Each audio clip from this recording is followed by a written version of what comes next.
লক্ষ্মীপুরে নিয়মনীতির তোয়াক্কা না করে অবাধে চলছে ফিটনেসবিহীন যানবাহন। এগুলোকে আরও ঝুঁকিপূর্ণ করেছে মেয়াদোত্তীর্ণ গ্যাস সিলিন্ডার ব্যবহার। এসব যানবাহন প্রতিনিয়ত ঘটাচ্ছে দুর্ঘটনা। গত ৩ মাসে বাসে সিলিন্ডার বিস্ফোরণে ৫ জন নিহত হলেও নেওয়া হয়নি কোনো কার্যকর উদ্যোগ। লক্ষ্মীপুর থেকে পলাশ সাহার পাঠানো প্রতিবেদন জানাচ্ছেন সৈয়দা সামিয়া তামান্না। গত 11 ডিসেম্বর লক্ষ্মীপুরে গ্রিনলিফ ফিলিং স্টেশনে গ্যাস রিফিলের সময় বাসের সিলিন্ডার বিস্ফোরণে 2 জনের মৃত্যু হয়, আহত হয় আরও 3 জন। এর আগে গত 14 অক্টোবর একই স্টেশনে আরেকটি বাসের গ্যাস সিলিন্ডার বিস্ফোরণে 3 জন নিহত হয়, আহত হয় 10 জন। দুটি ঘটনার জন্যই নিম্নমানের সিলিন্ডার ব্যবহারকে দায়ী করছে বিস্ফোরক অধিদপ্তর ও ফায়ার সার্ভিস। লক্ষ্মীপুরে প্রায় 15,000 সিএনজি চালিত যানবাহন চলাচল করছে। এগুলোর বেশিরভাগেরই নেই ফিটনেস সার্টিফিকেট, সঙ্গে আছে মেয়াদোত্তীর্ণ গ্যাস সিলিন্ডারও। আর একটি মেয়াদোত্তীর্ণ গ্যাস সিলিন্ডার যেন একটি জীবন্ত বোমা। উপায় না থাকায় জেনে না জেনে এসব যানবাহন ব্যবহার করছে যাত্রীরা। মাঙ্গারের দোকান থেকে অনেক সময় এরা পুরান সিলিন্ডার কিনে আনে, মিস্ত্রি হাতায় নতুন করে গাড়িতে অ্যাডজাস্ট করে এরপরে এখানে গ্যাস নিতে আসে। আমরা এখানে নিরাপত্তায় আছি।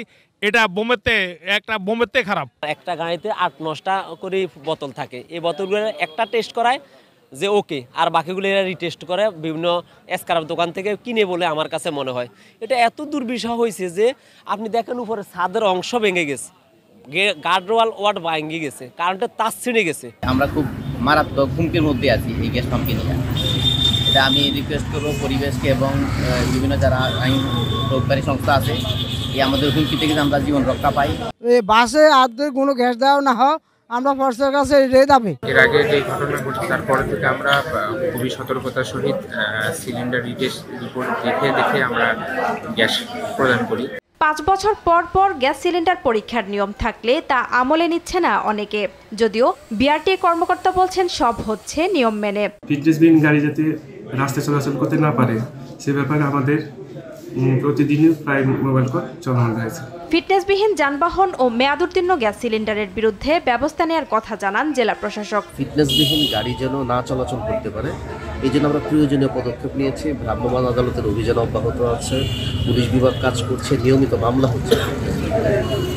এর পাশাপাশি যেসব সিলিন্ডার মান উত্তীর্ণ হয়ে গিয়েছে কিংবা মেয়াদ নেই, তারা যেন ফুয়েল নিতে না পারে সেই ব্যাপারে ফিলিং স্টেশনের যারা মালিক তাদের সঙ্গে আমরা দফায় দফায় বসেছি এবং তাদেরকে সতর্ক করেছি, এবং তারা আমাদেরকে আশ্বস্ত করেছে যে তারা এই মান উত্তীর্ণ হয়েছে কিনা এই সম্পর্কে নিশ্চিত না হয়ে, অথবা মেয়াদ উত্তীর্ণ সিলিন্ডার যদি থাকে তাহলে ওই গাড়িতে ওই যানবাহনে তারা ফুয়েল সরবরাহ করবে না, এবং তারা এটি মেনে চলছে কিনা এটিও কিন্তু আমরা নিয়মিত পর্যবেক্ষণ করছি। তবে দুর্ঘটনার আগে ব্যবস্থা নেওয়া গেলে বহু মানুষকে ক্ষতির হাত থেকে রক্ষা করা সম্ভব বলে মনে করেন স্থানীয়রা।